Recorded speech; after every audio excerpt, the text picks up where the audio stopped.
Alright, today I'm going to do a little something different. I'm going to show you a little video of some pictures I took of my truck as we was building it. This was 8 or 9 years ago, so this has been a while. But this truck's like a family member, man. It's been around. That's what it looked like when we drug it home. We said the bed was off of it in a field, but we put it back on there to haul it to the house, and that's what she looks like now, pretty much, or right after we finished. We cut the roof off of this truck, the roof skin, to get in and fix all the braces and the rust. It was awful. The all around the windshield was rotted out. All these pieces were multiple pieces of metal. Meat was just ate up, man. All the bracing, you can see it right there. It's awful. But anyway, all that's one piece now. There's no more 3 or 4 pieces of metal meeting. You'll see that a little later. Though in the front there by all that white, that's not gravel or dirt, that's holes in the windshield. That was my first attempt at a patch panel. That didn't stay. All these are door jambs where the door bolts up. We had to cut all that out so we could get in there and blast that and get all that rust out. This cab was bad. This is where the brake booster leaked and rusted out the floorboard and everything. We cut the inner cowl out so we could fix the cab. You know, we made patch panels out of the hood and the roof. This, once again, was the first attempt. The frame actually didn't look bad under the truck, but we did wire brush it, clean it up, put all new brake lines, springs, bushings, all that stuff. A lot of adjustable suspension parts and all that. We used the hood to make patch panels. We kind of redesigned the bottom of where the kick panels were because they hold so many leaves and stuff. We opened that up. That's what the rockers look like. I cut them out with a sawzall, but that's how much was just falling out. This is where we're starting to patch the truck back up. Cab corners, front, pillars, you know, the bottom of the pillars, the rockers, floor pans. We've done as much work on the frame as we could, especially with the braces and the inner cab corners and stuff, just because that's the most level spot we knew it would be right, you know, and we had body bushings under it too. This is where we cut the dash out so we could get to everything. And that's the inner rockers and the floor pans of the driver's side. It was bad too. That's where that's how you see. That's probably 1.5 inches above the body line, and that's the bottom of the pillar. It's just in the bottom of the cab corner. I mean, it was just bad. It was just awful. And there's the dash we started working on. That was my daughter's first little fabrication project.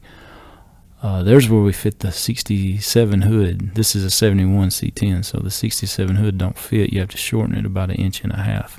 This is where I'm fitting it to the grill with me and my daughter.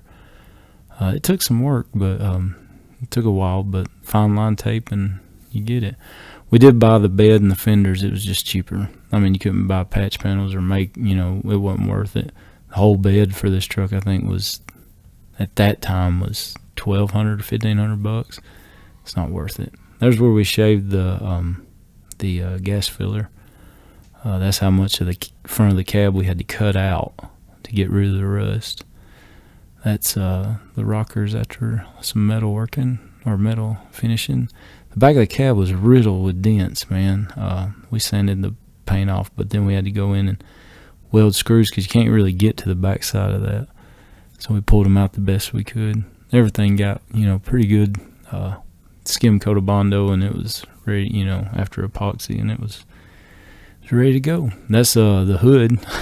We molded it into different shapes and made as many patch panels as we could. That's a rust-proof coating under the cowl. That's from a donor cab. That's the top of the A-pillar on the driver's side, and that's braces that we had to kind of match up and redo. That's the inner part of the cab welded in. We welded it in without the roof skin on it, made it easier. That's me taking out some aggression. It's always good. And there's the passenger side, so you can see how much we had to cut away, and we got a little spot blaster. We'd get in there and blast away and then put epoxy prime it. That was the hood gap afterwards. That's the lip that you end up with. We just chopped about 1.5 inches off with a sawzall. We did shave the stake pockets, and once again more of the hood and roof we used to make more patch panels. This is after everything's fitted and blasted, and we sprayed it with a coat of epoxy. I think this was after high build too. Yeah, that's high build. We sprayed a good bit of high build primer on it so we could block it down real good. I put the hood hinges inside the firewall. And you see where I run the primer there too. That's always good. But there's underneath it. It's pretty clean. The braces all, are new. We hid the battery behind the passenger side, up under the truck. And there's us painting it.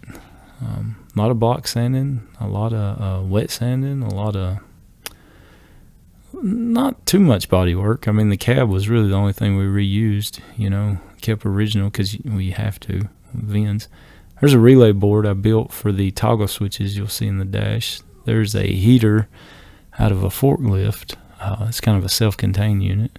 And there's the first day I drove it. Took my son to the park in it. We sat on the swings and played. And that's it, man. That's her in the driveway.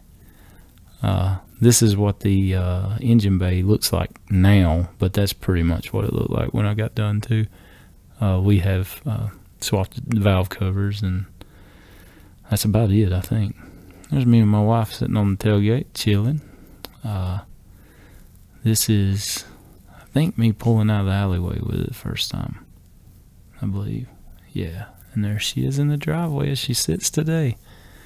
That's her. That's her probably this last winter. That was her a couple of years ago at my wedding. Me and my wife had a vow renewal. And there's me and my boy doing what we do best. Burnouts. No, I think we just got done. I didn't do a burnout with him on the hood. But anyway, man, I hope that whichever one of my kids ends up with this thing, I hope they take care of it. I hope they drive the devil out of it, man. They know this truck's got scratches and dings all over it now because I drive it. But I hope that they take it to car shows, ride around in it, get a memory with your boy or girl or whatever you have, dog, I hope this truck serves you like it did me. And I don't think I'll be parting with this one because of the memories I built in it, but I hope that hope it means something, still to my kids, and especially my daughters helping me build it. Hope you enjoyed the video. I look forward to making more, man. See you guys soon.